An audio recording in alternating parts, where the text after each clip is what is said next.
आज म हजुरहरूलाई घरमै सजिलैसँगले टुसा उम्रेको मेथीको अचार बनाउने तरिका सिकाउन जाँदैछु। युट्युब च्यानल अमर पान्छी फूड वर्ल्डमा हजुरहरूलाई धेरै धेरै स्वागत छ। यो टुसा उम्रेको मेथी चाहिँ एकदमै स्वास्थ्यवर्धक खानेकुरा हो। यसले हाम्रो पाचन प्रणाली एकदमै बलियो बनाउँछ।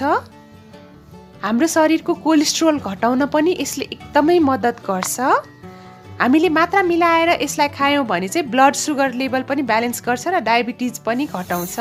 सबैभन्दा पहिला म यहाँहरूलाई टुसा उमार्ने तरिका सिकाउन जाँदैछु। मैले यस्तो एउटा प्यानमा 100 ग्राम मेथीलाई राखेँ र 2 कप पानीलाई राख्दैछु।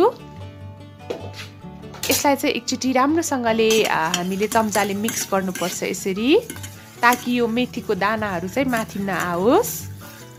अब यसलाई हामीले छोपेर 1 रातसम्म अलि अँध्यारो ठाउँमा राख्नुपर्छ।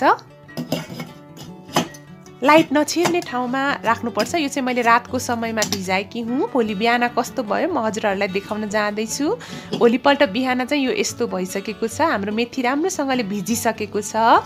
अब यो टुसा उमार्नका लागि मैले थोरै पानी यसरी एड गरेँ। त्यसपछि यसलाई चाहिँ म राम्रोसँगले हातले यसरी पखाल्दैछु। अब यसमा चाहिँ अलिकति पनि पानी बाँकी नहुने गरेर हामीले यो पानीहरू चाहिँ जम्मै निकाल्नुपर्छ मेथीबाट। जाडो महिनामा चाहिँ अलि टाइम लाग्ने गर्छ टुसा उम्रिनलाई, गर्मीमा चाहिँ तुरुन्तै उम्रिन्छ। यतिको भइसकेपछि मैले फेरि यसलाई छोपेँ र अर्को दिन कस्तो भयो म हजुरहरूलाई देखाउन जाँदैछु। 2 दिनपछि बिस्तारै यो टुसा उम्रिसकेको छ। हजुरहरूले छिट्टै टुसा उमार्नु छ भने चाहिँ बिहान एकचोटि र बेलुका एकचोटि राम्रोसँगले पखालिदिनु होला यसरी। र बिहान बेलुका राम्रोसँगले पखालिसकेपछि चाहिँ अँध्यारो ठाउँमा राख्नुपर्छ यसलाई, छिट्टै टुसा उम्रिन्छ। त्यसो गर्यौँ भने यतिको टुसा उम्रिसकेपछि चाहिँ सकेसम्म हातले नछुनु होला। अब यसलाई फेरि म यसरी पखाल्दैछु।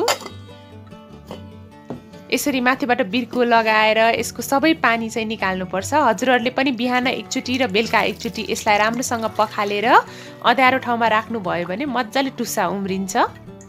यो पानीहरू चाहिँ हामीले जुन पखाल्छौँ त्यो चाहिँ हामीले पिउन पनि सक्छौँ, तर एकदमै लो ब्लड प्रेसर छ भने चाहिँ नपिउनु होला। यो पानीहरू चाहिँ फ्याँकिराख्नु पर्दैन, हामीले सजिलैसँगले पिउन सक्छौँ। हाम्रो शरीरको लागि एकदमै राम्रो हुन्छ यो पानीहरू पनि। र अर्को दिन यो यस्तो देखिसकेको छ। हजुरहरूले देख्न सक्नुहुन्छ टुसा बिस्तारै बिस्तारै लाम्चो लाम्चो लामो लामो आकारको भइसकेको छ। 4 दिनपछि यो यस्तो भयो, हजुरहरूले देख्न सक्नुहुन्छ। पिनास र आस्मा जस्तो रोगको लागि पनि यो टुसा उम्रेको मेथी एकदमै राम्रो हुन्छ।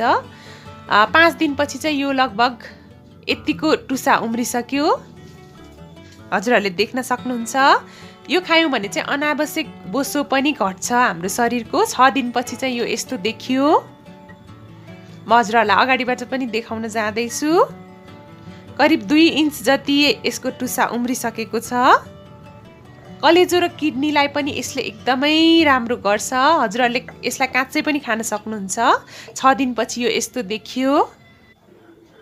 र 6औं दिनमा चाहिँ म यसलाई बनाउन जाँदैछु। 2 इन्च जति टुसा उम्रिसकेको छ, यस्तो देखिसकेको छ। यतिको भइसकेपछि चाहिँ हामीले यसलाई अचार बनाउन रेडी गरिसकेका छौँ। त्यसको लागि मैले यो अघिको मेथी चाहिँ 50 ग्रामलाई लिएँ। त्यसै गरेर 2वटा हरियो खुर्सानीलाई सानो सानो गरेर चप गरेँ।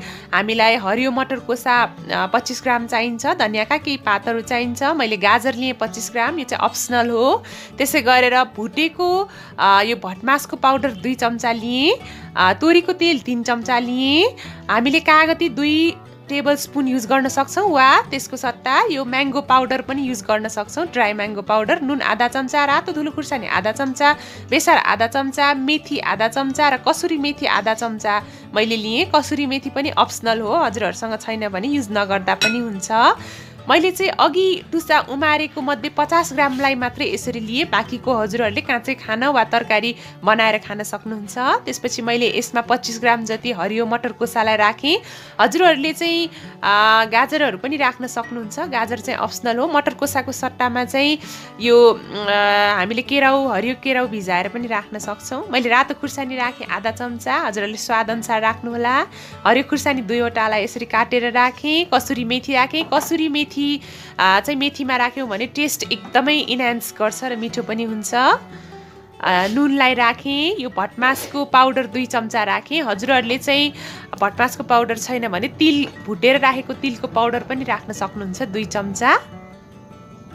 ज्वरो आएको बेलामा यो अचार खायौँ भने ज्वरो छिटै निको हुन्छ। यसरी तेल तातिसकेपछि मैले मेथीलाई राखेकी थिएँ र यो मेथी चाहिँ डार्क ब्राउन भइसकेपछि मैले यसमा बेसार राखेर झान्न जाँदैछु।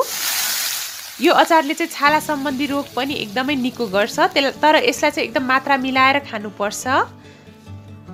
यति भइसकेपछि मैले राम्ररी हातैले मिक्स गरेँ। हजुरहरूले पनि चम्चाको सट्टामा हातैले मिक्स गर्नुहोला। यो मिक्स गर्न चाहिँ अलिकति चम्चाले अलि अप्ठ्यारै हुन्छ, त्यही भएर सकेसम्म हातैले राम्रोसँगले मिक्स गर्यो भने जताततै राम्रोसँगले मसला पनि लाग्छ।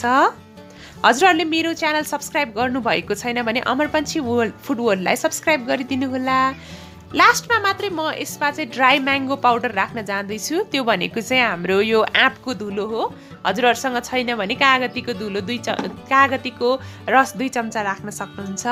यो अचारले चाहिँ छाला सम्बन्धी रोग पनि निको गर्छ। दिनमा 5 चम्चासम्म हजुरहरूले खान सक्नुहुन्छ। मैले धनिया राखेर एकचोटि राम्ररी यसरी फेरि मिक्स गरेँ। हजुरहरूलाई सर्भ गरेर पनि देखाउन जाँदैछु। यसलाई खाना, रोटी, नान, परौठा जेसँग खाए पनि हुन्छ। अझ यसलाई सलादको रूपमा खानुभयो भने चाहिँ मोटोपन छिट्टै हाम्रो घट्छ।